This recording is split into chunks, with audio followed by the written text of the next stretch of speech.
And when you're talking destination food now, you're not necessarily just saying, hey, Mr. Logger, can you please put me a big rectangle back here? No. Your design is little compartments here. Right. Come and be somewhat social, but you've got your own space. And then later on, I'm going to give you a larger social food source. Exactly. But you're still going to, why don't you talk to how you still compartmentalize, so to speak, the big destination food? Once you walk back here and get up onto that rise about 60 or 70 yards into it, I will begin a food plot, and it'll be a lobe like this, a circular lobe, maybe 1/10 to 1/5 of an acre in diameter.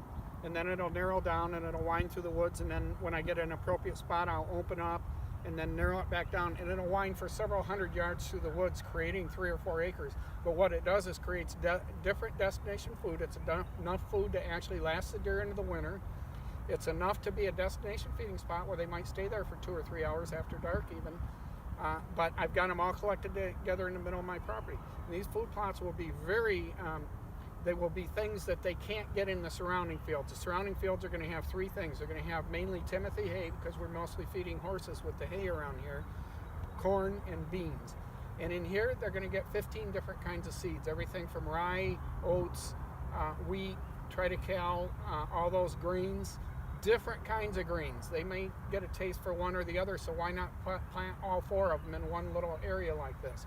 Brassicas, kale, purple top turnips, groundhog radish, a whole variety of plants here. That's what you're saying is in your little nuggets. That's going to be in the nuggets, but also back in these larger feeding areas. But I might add in the larger feeding areas, in these little plots, I won't be able to put something like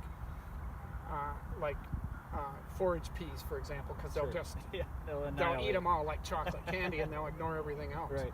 But back there, I might put 2 or 3 acres of forage peas in, and that creates a tremendous draw of something they can't get anywhere else. Right. And yours are in or close to cover, which is kind of your design. You're giving them that limited resource of cover in addition to the limited resource of some plant that they desire that's not around. In this spot, it'll be mainly daytime feeding, these tiny daytime feeding spots with bedding within 100 to 200 yards in both directions, so they can stream over here in the daytime. Back there, it'll be a larger food source that will be completely surrounded by bedding on the creek bottom. So all the way around this plateau, it's creek bottom. It rises up like this, and up on top will be acres of food for them.